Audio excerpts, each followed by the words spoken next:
Visualization had to be eloquent to the non-expert user.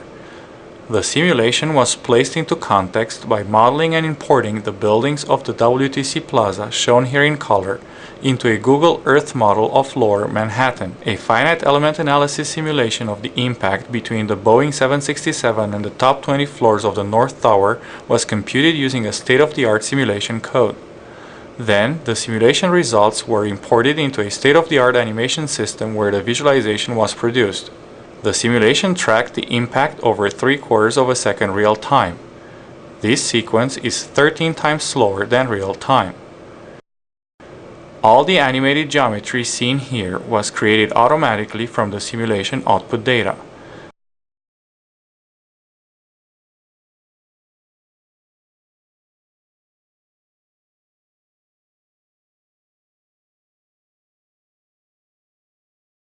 This sequence visualizes the aircraft trajectory between the facade and the structural core of the building.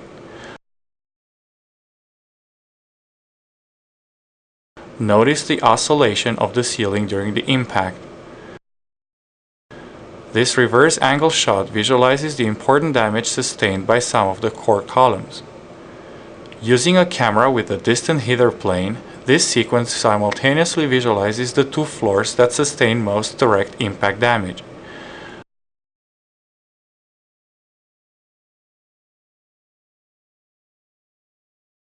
Notice the right engine titanium shaft, which traverses the building virtually intact.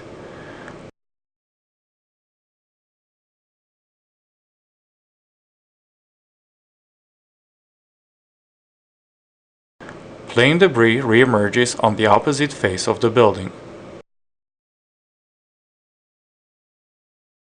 The jet fuel in the central and two wing tanks was simulated using smoothed particle hydrodynamics, or SPH. Nearby fuel particles were lumped together in the animation system, and the fuel was rendered with reflections and refractions using a ray trace material. Notice how the wing tank fuel disperses first, as the wings are considerably damaged by the facade. The core columns are essential to the structural integrity of the building. This sequence visualizes the damage to the core columns and to their connecting horizontal beams by rendering all other entities with transparent materials.